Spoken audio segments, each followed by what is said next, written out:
Hello guys, నా పేరు మహేంద్ర వెంకటం. ఈ ఛానల్ ప్రకారం మన ఛానల్ సబ్స్క్రైబ్ చేసుకోకపోతే ఇప్పుడే సబ్స్క్రైబ్ చేసుకోండి. పక్కన బెల్ ఐకాన్ ఆన్లో పెట్టుకోండి. నా ఫర్దర్ వీడియోస్ మిస్ అవ్వకుండా చూడొచ్చు. చాలా మంది చూస్తున్నారు కానీ సబ్స్క్రైబ్ చేసుకోవట్లే. So please try to subscribe, click the bell icon also. Hello guys, మీరు ఇప్పుడు సంపాదిస్తున్న దానికంటే ఎక్స్ట్రా ఇన్కమ్ని సంపాదించాలనుకుంటున్నారా? అయితే మీకున్న బెస్ట్ ఆప్షన్ స్టాక్ మార్కెట్లో ఇన్వెస్ట్ చేయడం.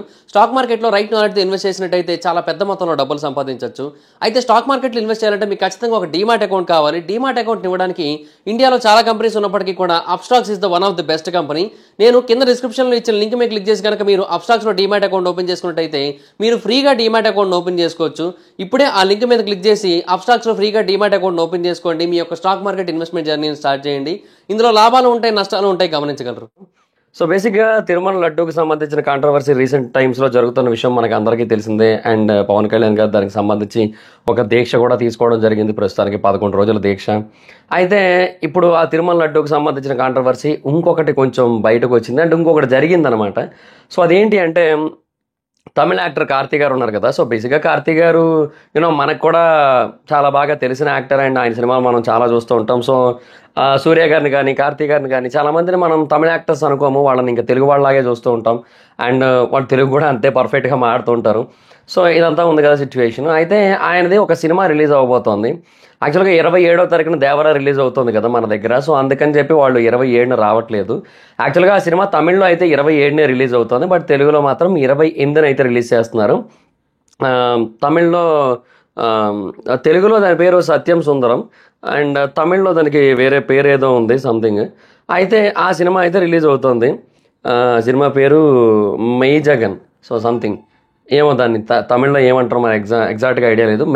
మేయ జగన ఏమో సంథింగ్, మొత్తానికి మేయజ్ హగన ఏమో ఐడియా లేదు. మొత్తానికి ఏదో వస్తుంది, ఆ సినిమా అయితే వస్తుంది. సో దానికి సంబంధించిన ప్రీ రిలీజ్ ఈవెంట్ అయితే అయ్యింది నిన్న. సో ఈ ప్రీ రిలీజ్ ఈవెంట్ అని కూడా చెప్పలేము, ఒక ప్రమోషనల్ ఈవెంట్ అంతే. సో అది జరిగింది. సో తెలుగు రాష్ట్రాల్లో ప్రమోట్ చేయడం కోసం వచ్చారు. అండ్ చాలామంది తెలిసి మన వాళ్ళు కూడా వెళ్ళారు. చాలామంది విశ్వక్సేన్ గారు వెళ్ళారు, ప్రశాంత్ వర్మ గారు వెళ్ళారు, డైరెక్టర్. సో అందరూ వెళ్ళారు, మాట్లాడారు, అంతా కూడా జరిగింది. అయితే ఆ టైంలో కార్తీ గారికి కొన్ని మీమ్స్ చూపిస్తున్నారు. ఆ మీమ్స్ చూపిస్తున్నప్పుడు ఒక మీమ్ ఉంటుంది కదా, లడ్డు కావాలా నాయన, ఏం నాయన మరో లడ్డు కావాలా అని ఒక మీమ్ ఉంటుంది కదా. సో క్యాడ్బరీ షార్ట్స్ అప్పట్లో ఒకటి యాడ్ వచ్చేది కదా. సో దాని బేసిస్ మీద ఈ మీమ్ వచ్చింది కదా. సో ఆ మీమ్నే ఆయనకి చూపించడం జరిగింది. అండ్ అది చూపించినప్పుడు ఆయన ఇప్పుడు లడ్డు ఈజ్ సెన్సిటివ్ టాపిక్ ఇప్పుడు, సో ఇప్పుడు దాని గురించి మాట్లాడొద్దు అన్నారు ఆయన. అయినా కూడా యాంకర్ కంటిన్యూ చేశారు. ఏమనంటే మోతీచూర్ లడ్డు తెప్పిస్తాం పోనీ అని. ఇప్పుడు లడ్డు గురించి వద్దని చెప్పి ఆయన అక్కడితో ఆ టాపిక్ అయితే ఎండ్ చేశారు. సో అంటే జనరల్గా చూసినప్పుడు ఏదో కొంచెం ఫన్ అయితే చేసుకున్నారు అక్కడ సిచ్యువేషన్ బట్టి, అంతే అన్నట్టయితే అనిపించింది. బట్ ఆ తర్వాత పవన్ కళ్యాణ్ గారు అయితే రియాక్ట్ అయ్యారు దీనికి. పవన్ కళ్యాణ్ గారు దీనికి ఏమని రియాక్ట్ అయ్యారంటే, లడ్డు మీద నిన్న జోక్స్ కూడా వేస్తున్నారు. నిన్న ఒక మూవీ ఈవెంట్ చూశారు, మాట్లాడుతున్నారు laddu is a sensitive topic అని చెప్పి జోక్ చేసుకుంటున్నారు. ఎవరు కూడా అలా జోక్ చేయకూడదు. సనాతన ధర్మం గురించి ఎవరు కూడా తక్కువ చేసి మాట్లాడద్దు. 1కి 100 సార్లు ఆలోచించండి ఏదైనా మాట మాట్లాడే ముందని చెప్పి పవన్ కళ్యాణ్ గారు చెప్పారు. అయితే దానికి కార్తీ గారు ఒక రిప్లై కూడా ఇవ్వడం జరిగింది. కార్తీ గారు ఏమన్నారంటే సారీ చెప్పారు. ఆయన ఏమన్నారంటే, dear Pawan Kalyan sir, with deep respects to you, I apologise for any unintended misunderstanding caused as a humble devotee of lord Venkateswara. I always hold our traditions here, best regards అని అయితే పెట్టారు ఆయన. సో ఇది అంటే ఆయన ఏమన్నారంటే, పవన్ కళ్యాణ్ గారు మీరంటే చాలా రెస్పెక్ట్ ఉంది నాకు, ఒకవేళ ఏదైనా మిస్అండర్స్టాండింగ్ కనుక ఏర్పడినట్టయితే దానికి నేను క్షమాపణలు తెలియజేస్తున్నాను. నేను వెంకటేశ్వర స్వామికి అపారమైన భక్తుడిని, నేను ఎప్పుడు కూడా మన ట్రెడిషన్స్ అన్ని కూడా ఫాలో అవుతూ ఉంటాను అని చెప్పారు ఆయన. సో అంతవరకు ఓకే. అయితే ఇక్కడ మరి మిస్టేక్ ఎవరిది అంటే, ఇప్పుడు బేసిక్గా పవన్ కళ్యాణ్ గారు అలా రియాక్ట్ అవ్వకుండా ఉండాల్సిందని కొంతమంది, లేదు అసలు దాని మీద కామెడీ చేయకుండా ఉండాల్సింది అనేది ఇంకొంతమంది. సో ఇట్లా మల్టిపుల్ ఒపీనియన్స్ ఉన్నాయి. సో అసలు ఏంటనేది కొంచెం డీటెయిల్గా డిస్కస్ చేసే ప్రయత్నం చేద్దాం. ఫస్ట్ థింగ్ ఏంటంటే, ఇప్పుడు అక్కడ మీమ్ ఏదైతే వేసారో ఆ మీమ్ అనేది ఏదో ఇప్పటి నుంచి ఉన్న మీమ్ కాదు, అది ఎప్పటి నుంచో ఉన్న మీమ్, అది చాలా ఏళ్లుగా ఉన్న మీమ్. అది లడ్డు కావాలా నాయన అనే మీమ్, అది ఇప్పటిది కాదు, ఎప్పటిదో మనకు తెలుసు అందరికీ. సో దాని గురించి మీమ్ వేశారు. మీమ్ వేసినప్పుడు కార్తీ గారు దానికి క్యాజువల్గా రియాక్ట్ అయిపోయి వదిలేస్తే అయిపోయేది. అలా కాకుండా ఆయన లడ్డు అనేది ఒక సెన్సిటివ్ టాపిక్, ఇప్పుడు దాని గురించి వద్దు అని చెప్పి కొంచెం ఫన్ చేశారు. ఆయన లడ్డూని కామెడీ చేయలే, ఇక్కడ పాయింట్ అది. లడ్డూని కామెడీ చేయలే ఆయన ఎక్కడా కూడా. ఇప్పుడు అదొక సెన్సిటివ్ విషయం, మనకు ఇప్పుడు దాని గురించి వద్దు అని చెప్పి కంప్లీట్గా పక్కన పెట్టారు. సో అట్లాగా మీమ్ ఏదైతే ఉందో ఆ మీమ్లో ఉన్న లడ్డూని ఆయన పక్కన పెట్టమని చెప్పారు. సో అది మ్యాటర్ ఇక్కడ.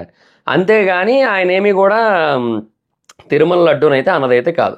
కాకపోతే ఇప్పుడు ప్రస్తుతం అదొక సెన్సిటివ్ ఇష్యూ అని చెప్పి కొంచెం లైట్గా ఫన్ అయితే చేశారు కాబట్టి అది డెఫినెట్గా పవన్ కళ్యాణ్ గారు రియాక్ట్ అయ్యారు. అండ్ అందులో రియాక్ట్ అవ్వడంలో కూడా తప్పులేదు. కాకపోతే ఏంటంటే ఎందుకు రియాక్ట్ అయ్యారనే క్వశ్చన్ వస్తుంది కదా, అది చాలా చిన్న పాయింటే కదా, దానికి ఎందుకు అంతలా రియాక్ట్ అయ్యారు? ఒక మాట అనే ముందు 100 సార్లు ఆలోచించండి, యాక్టర్స్గా రెస్పెక్ట్ ఇస్తాం కానీ సనాతన ధర్మం గురించి ఎవరు ఇట్లాంటివన్నీ ఎందుకు వచ్చాయనే పాయింట్ అంటే బేసిక్గా ఇది ఎన్నో రోజులుగా చాలామందిని చాలా గట్టిగా ట్రిగర్ చేస్తున్న విషయం. ఈ లడ్డూలో జంతువుల ఫ్యాట్స్ కలిసి ఉండడం అనేది నెయ్యిలో. సో అది చాలామందిని చాలా పర్సనల్గా ట్రిగర్ చేస్తున్న విషయం అది. ఎందుకంటే హిందూ తత్వాన్ని నమ్మే వాళ్ళు కానీ లేదంటే సనాతన ధర్మాన్ని అనుసరించే వాళ్ళు కానీ వాళ్ళందరూ కూడా తీసుకోలేకపోతున్నారు, చాలా బాధగా ఫీల్ అవుతున్నారు. సో ఆ ఎమోషనల్ స్టేట్లో ఉన్నారు మొత్తం అందరూ కూడా. సో అలాంటి వాళ్ళలో పవన్ కళ్యాణ్ గారు కూడా ఒకరు. ఎందుకంటే పవన్ కళ్యాణ్ గారు అపారమైన భక్తులు అనే విషయం మనకు అందరికీ తెలిసిందే. ఆయన చాలాసార్లు ప్రత్యేకమైన మాలలు వేసుకుంటూ ఉంటారు, అదొక ఎప్పుడూ పూజల్లో ఉంటుంటారు, ఎన్నో దీక్షలు చేపడుతూ ఉంటారు, చాలా చేస్తూ ఉంటారు ఆయన. సో పవన్ కళ్యాణ్ గారు అంత గొప్ప భక్తులు అవ్వడం వలన ఆయనకి మానసికంగా చాలా బాధ కలిగించిన సిచ్యువేషన్ ఇది, ఏది తిరుమల లడ్డు అనేది. అంటే ఇది జస్ట్ నా అనాలిసిస్ అంతే. ఇప్పుడు నేను ఎందుకు అట్లా చెప్తున్నానంటే ఎన్నో సంవత్సరాలుగా పవన్ కళ్యాణ్ గారి భక్తి ఏంటనేది చూస్తున్నాం కాబట్టి వాటిని బట్టి చెప్తున్నాను నేను. అంతే, ఏదో పవన్ కళ్యాణ్ గారు నాకు చెప్పినట్టు కాదు, చెప్తున్నాను నేను నార్మల్గా. సో అది ఆయనకి మానసికంగా ఇప్పటికే చాలా బాధ కలిగిస్తూ ఉన్న సిచ్యువేషన్ అయ్యి ఉండొచ్చు. సో ఆ టైంలో ఇట్లాంటి చిన్నవి చూసినా కూడా కొంచెం ఎమోషనల్గా ఎక్కువ ట్రిగర్ అవుతారు. సో అలా ట్రిగర్ అవ్వడం వల్ల మైట్ బి అన్న మాటలు ఏమో అనే కైండ్ ఆఫ్ ఫీలింగ్ అయితే వస్తుంది. సో మేబీ కార్తీ గారు ఆ లడ్డూ కోసం, అంటే లడ్డూ కావాలని ఆయన మీమ్ వేశారు కదా, సో దాని గురించి మాత్రం రియాక్ట్ అయిపోయి వదిలేసి ఉంటే అయిపోయేది. అలా కాకుండా ఇప్పుడు లడ్డూ అనే సెన్సిటివ్ టాపిక్, ఇప్పుడు దాని గురించి వద్దు అని చెప్పి ఆయన అన్నెసెసరీగా ఈ టాపిక్ని డ్రాగ్ చేశారు. బట్ డెఫినెట్గా అంటే ఇందులోకి లాక్కొచ్చారు.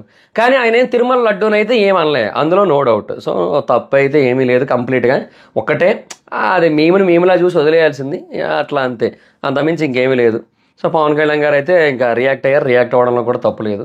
సో డెఫినెట్గా కార్తీ గారే ఆ ఒక్క పాయింట్ తీయకుండా ఉండాల్సింది. బట్ డెఫినెట్గా ఆయన ఏదో తప్పుగా అనాలన్న ఉద్దేశంతో అయితే అనలేదనే క్లారిటీ అయితే మనకు అందరికి ఉంది కదా. సో అది పాయింట్. సో ఎనీహో మొత్తానికైతే మాత్రం సత్యం సుందరం సినిమాకి తెలుగు రాష్ట్రాల్లో ఎంతో కొంత ప్రమోషన్ అయితే జరుగుతోంది డెఫినెట్గా. అంటే ఇది ఇంటెన్షనల్గా ఇంటెన్షనల్గా ఎవరు చేస్తారు చెప్పండి, ఇట్లాంటివన్నీ అన్ఇంటెన్షనల్గానే జరుగుతోంది. బట్ ఎలాగైనా సరే మొత్తానికి ఒక కైండ్ ఆఫ్ ప్రమోషన్ అయితే జరుగుతోంది సత్యం సుందరం సినిమాకి. సో లెట్స్ సీ, చూద్దాం ఇది ఎలా ఉంటుందో. ట్రైలర్ అయితే చూశాను, సో చాలా ఒక మంచి ఫీల్ గుడ్ మూవీలా కనబడుతోంది. సో లెట్స్ సీ, చూద్దాం. 27వ తారీఖు దేవరా ఉంది మనకి, 28న ఈ సినిమా అయితే వస్తుంది. So let's see. So trailer ఎవరైనా చూసారో, చూసినట్టయితే కింద కామెంట్ సెక్షన్లో మీకు ఎలా అనిపించిన ట్రైలర్ గురించి అనేది చెప్పండి. అండ్ ఈ ఎంటైర్ ఇష్యూ మీద మీ టేక్ ఏంటి, మీ ఒపీనియన్ ఏంటి, మీ స్టాండ్ ఏంటి అనేది కింద కామెంట్ సెక్షన్లో చెప్పే ప్రయత్నం చేయండి. So that's guys, this is the video కనుక మీకు నచ్చినట్టయితే లైక్ చేయండి, వీడియో షేర్ చేయండి. ఇప్పటివరకు ఏమైనా మన ఛానల్ సబ్స్క్రైబ్ చేసుకోకపోతే ఇప్పుడే సబ్స్క్రైబ్ చేసుకోండి, పక్కన బెల్ ఐకాన్ ఆన్లో పెట్టుకోండి. నా ఫర్దర్ వీడియోస్ మిస్ అవ్వకుండా చూడొచ్చు. చాలా మంది చూస్తున్నారు కానీ సబ్స్క్రైబ్ చేసుకోవట్లేదు. So please try to subscribe like the bell icon also. నా Instagram ID Jabardasth Maidan account వచ్చి ఫాలో అవచ్చు. Thank you so much guys, bye. Meet next video, bye.